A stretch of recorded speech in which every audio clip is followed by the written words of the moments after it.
Hello and thanks for watching this short video on the basic requirements to lodge a successful student visa application. My name is Jake Patel, I'm a licensed immigration consultant for immigration visas to New Zealand, and we're just going to take you through the short video. I'll give you a checklist at the end of this video so you don't have to jot anything down and run down and get a pen.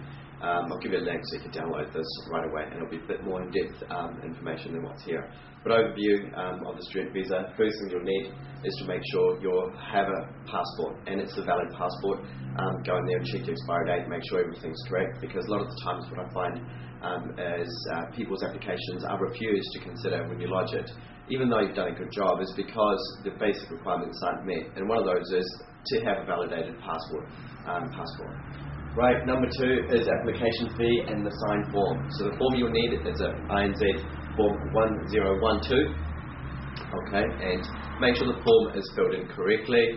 Make sure that you've signed the form. A lot of people forget to sign the form and they send it through, so again they'll be refused to consider and sent back to you. Again, causing you unnecessary delays that you don't need. Look through the form carefully, sign the form, make sure someone's helped you out, like a licensed consultant, that the details are filled in and submitted with the correct fee in the amount that's prescribed. So generally, depending on where you're lodging your application from, you'll be paying by credit card or a bank draft. Now the third requirement is the passport photos. You'll need to have passport photos no later than 6 months old. You'll need to put your name at the back of the photos, and you'll need to sign it as well. Okay, that's very basic. Make sure it's the latest photos. Send it with your details on the back, including your signature. Now, requirements depending on how long you study, you'll need medicals done as well. Form 1096. There has been changes in the medical requirements for student visas, people who are intending to come and study in New Zealand.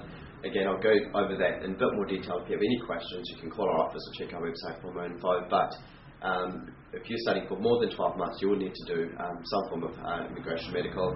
If it's less than 12 months, you'll need to do just a chest and X-ray form. Okay. You'll also need to have a police clearance done before you come, especially if you intend to study for more than 12 months.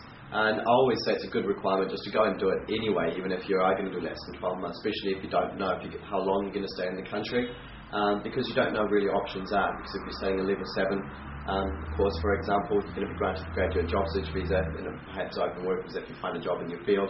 So you're going to need it at some point. It's better, I always say, to get it up front, as they do last for 36 months, including the medical and the police. In certain cases, they last for 36 months. So you only need to get it really once in 3 years.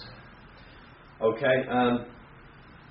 To lodge a successful visa, this is quite a critical one. You need to get the details from your college, your course. You need to know what you're actually studying. Okay, so you need to get an offer of place from an institute that you've chosen to study, as well as a fee receipt paid, depending again if you're lodging it for onshore or offshore. The requirement's a little bit different, but you need to have the funds anyway if you are going to study to New Zealand. But the requirements are have offer of place and the fee receipt, and know what you're actually going to study if you do get into it.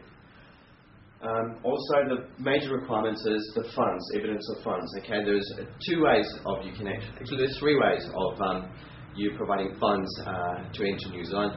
You need to have cleared funds available for your study and living expenses while you're here and studying, depending how long you plan to study. Generally, you'll be here to study 1 year, depending if you're studying level 7 or higher, or 2 years if you're doing level 5 and 6. Now, I'll go through the more details on what you get after you obtain a student visa, but generally if you study level 7, you'll be granted a graduate job search visa, which lasts for 12 months, which is an open visa, so you can actually work in any industry, any place, wherever it actually gives you the job offer. And then if it's within the field of your study, you can apply for a graduate job search visa. Or practical work experience visa. Now, for example, if you've studied business management and you've been offered a job as a assistant manager, then we can certainly apply for the second step of the 2-year specific purpose visa for that company, which would be the 2-year work experience visa. I'll go over that in more details in the next video when we talk about visas and options for working. So coming back to the funds of evidence of funds.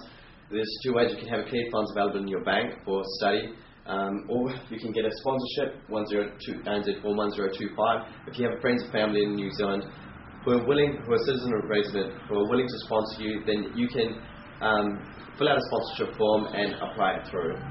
The second is financial undertaking. So second one is financial undertaking, which is 1014, which is just the finance part of your stay. Again, I can go over more details. If you have any questions, please let me know. Otherwise, please follow the link, put out your detail, and I'll go in more detail about what exactly is required in student visas, your options once you're in the country. Talk about the institute, the economy, what courses you study. So I will go through a lot more details in the next video. Please put in your name and email on the box so that I can give you more information. And also our checklist for further details and forms as you may require as well. Thank you for watching. My name is Jake Patel, Green Plan Immigration, New Zealand Licensed Immigration Consultant. I'll be doing more of these short videos and informative videos. If I can help you in any way, or if you have specific questions you'd like to be answered, please let me know so that I can create a specific purpose paperwork for you. I look forward to seeing you in New Zealand. Thank you very much.